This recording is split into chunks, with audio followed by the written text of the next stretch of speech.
Magandang araw mga ka-horror at welcome back nga pala sa aking channel. Nandito na naman nga pala tayo sa bagong episode ng Agimat Testing reaction video.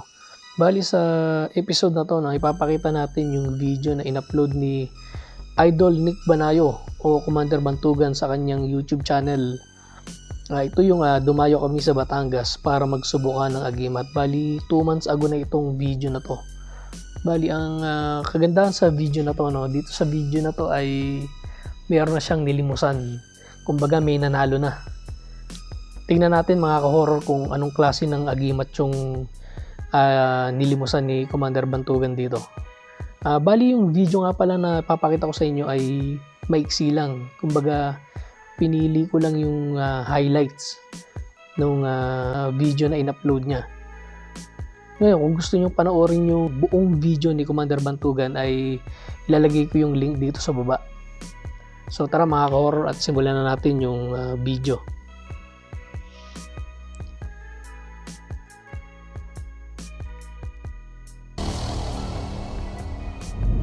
Okay, sa mga kapanalig, Si Idol. Punta tayo ngayon sa Batangas. Saan yun? Padre Garcia. At merong mga taga Mindoro at taga Batangas na magpapasubok sa atin ng Agimat. So kahit mag-3 oras yung biyahe, pupuntahan natin yan para makahanap tayo ng magagaling na gamit na ating lilimusan. So, Sa Batangas pa pala yung ginawa nilang testingan. At yun nga, mga antingero ng Batangas at mga taga Mindoro ang nagpunta daw doon para magpa-testing. Kumbaga kahit malayo ay talagang binyahe nila Commander Bantugan. Kasi nga talaga naghahanap siya ng mga lilimusan niya ng ng Agimat eh. Sana panoorin natin yung unang tinesting niya.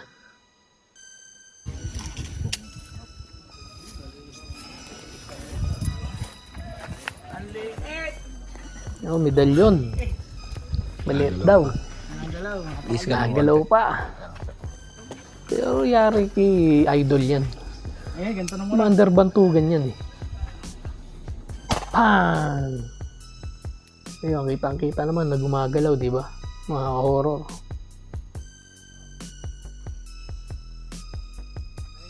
Yun, walang tama. Walang tama, punong tinamaan. Isa pa. Yan. Ano boss? Kaya na. Ayaw na. Yun lang. Kumbaga, kumbinsido na agad yung may-ari. Dun sa unang testing pa lang, sayang, hindi niya pa ulit pinaputokan kay Commander Bantugan yung Agimat niya. Pero siguro dahil wala rin siyang balak palimusan yung medalyon niya. Dun sa unang putok pa lang na nakita niya na hindi tinablan, umayaw na siya. Kumbaga ayaw niya nang putokan ulit ni Idol Nick Banayo. So continue natin yung video. Kay tatay, kanina, isang beses lang pinasubukan, hindi siya tinamaan. Isang beses, hindi niya na pinasundan. Pasado na rin natin talaga yun kasi kanya naman yun eh. Hindi pala tinamaan. Akala ko tinamaan, akala ko kabal. Hindi pala tinamaan. Kumbaga siguro yung pagputok niya tumama ron sa puno, yung talsek kaya gumalaw yung medalyon. Panglihis pala yung kakayahan ng medalyon na yun. Pero yun nga, hindi na pinaulit ni tatay paputokan ulit kay Commander Bantugan eh. Wala siyang balak palimusan ito. Kaya okay na sa kanya yung unang testing na yun. Continue tayo, mga ka-horror. Sige. Walang tudla. Ayan. Ito si ano yata to eh. Si Antingerong Mangyan. Tatlong sunod-sunod, request lang. Request lang yan. 3 putok, sunod-sunod. Tatlong sunod-sunod. Pansarili lang niya, pansarili. Sariling to. Pansarili lang. Hindi papalimusan. Yeah. Parang katulad nung nauna. 2, 3 putok. Walang tumama. So, ayan Malinis. Sarili niya. Galing. Ang medalyon ni pare. Pinasubukan niya sa akin ng 3 putok na sunod-sunod. So mahirap talaga tamaan lalo sunod-sunod. Hindi natin na tinarget talaga sunod-sunod lang.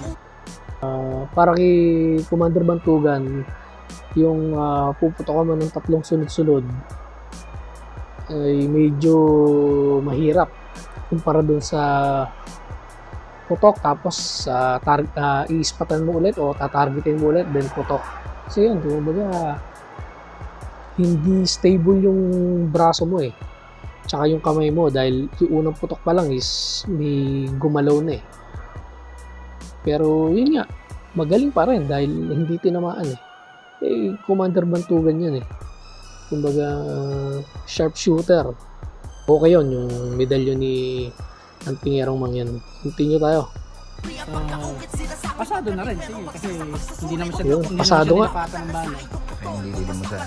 Pero hindi naman kasi pinapalimusan. Pinasubok lang ng ganon. Wala, hindi pinapalimusan pala yun. Pang sariling gamit. So ito yung Omo. Bato Omo. Totoo mo.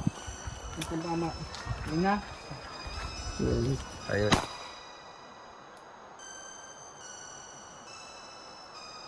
So tinamaan ano mga ka-horror.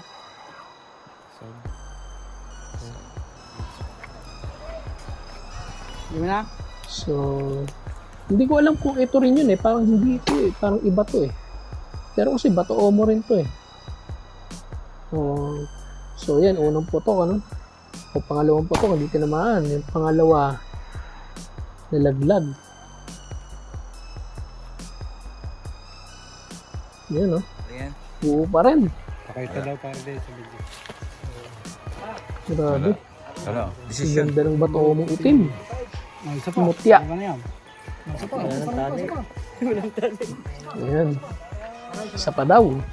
Kumbaga hindi sila kumbinsido. Ito palilimusan to sigurado.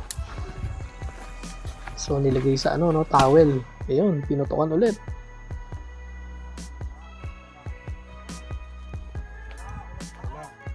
Wala daw, isa pa daw. Lola. Araw, tutuloy pa niya. Tayo boss, tayo. Sa liwas, 5. 3 sa hindi tinatablan. Yun. 5-3 pala. Isa pa daw. Pang!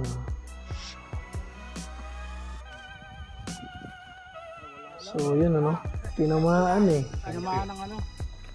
Lalagyan. Sa kanong.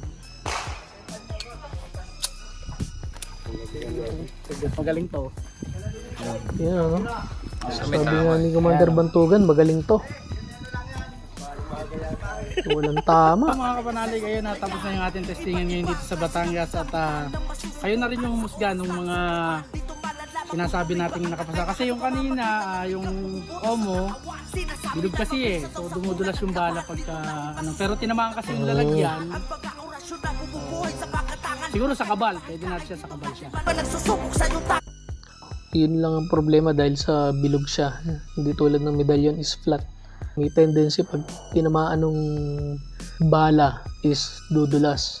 Pero ang usapan kasi dyan is hindi nawasak, di ba? Kasi tinamaan niya eh. Kaya yun, ang ano nga is pwede sa kabal. Magaling yun, yung Omo na yun. Tingnan natin kung magkano lilimusan ni Commander Bantugan yung Omo. So okay mga kapanalig, napagkasunduan namin na hindi talaga tayo lumilimos talaga ng mga mutya, pero kailangan panlomi. Subok ka lang, subok. At saka sinubukan ko naman, dumudulas naman yung bala, so napagkasunduan namin ng 20 mil. Ayan, Bah! yung Omo. So, Eh, bibigay 20 natin mil. sa may-ari yung 20 mil. So, para makita talaga na Mga horror, ang talagang hinahanap pala ni Commander Bantugan na lilimusan ay yung medalyon. Pero open pa rin siyang mag-testing ng mga mutya. Pero ito, dahil yung Bato Omo ay pumasa naman, malaki-laki rin yung binigay niya. 20,000. Pwede. Ayan, titingnan natin. Luminimos talaga tayo. Magbibilang sila ng pera. Isa, dalawa. Bilang. Tatlo. Apat. 5, 6, 7, 8, 9, 10. Isa, 12, 13, 14, 15, 16, 17, 18, 19, 20. Sobra pa pala ako na 20 mil. Palalabisan mo. Grabe. Ay, pang low mid din namin. So, nakuha natin ng 20 mil yung kanyang bato mong itim na Bato hindi mong tinatablan itim. ng bala kanina. So, ayun. Pero ang hanap po natin mga kapanalig ay medalyon talaga. Yung mga mutya, pinapasubok lang. So, sinusubukan lang din natin para sa kanila. Pero, dahil nagkasundo rin naman kami sa 20 mil, so kinuha na natin siya. Galing. So yun ang mga ka-horror, no? At napanood natin yung tatlong pumasa sa testingan. Yung una yung medalyon na hindi tinamaan. Kaso umayaw na si tatay. Ayaw niya nang ulitin. Tapos yung kay Antingerong Mangyan, yung medalyon din siya na pinaputokan niya. Nag-request siya 3 putok na sunod-sunod at hindi rin tinamaan. Tapos ito na nga yung nalimusan na bato mo na tinamaan pero hindi nawasak. Pero yun nga no, mga ka-horror, no, ang sabi nga ni Commander Bantugan na talagang hanap niya ay medalyon. Pero open pa rin siyang mag-testing ng mutya. At kung papasa naman ay pinag-uusapan nila kung magkano lilimusan. So hanggang dito na lang mga ka-horror at sana ay nagustuhan nyo ang video in-upload ko. At sana ay suportahan nyo pa rin ako sa mga susunod ko pang mga video. Maraming salamat po.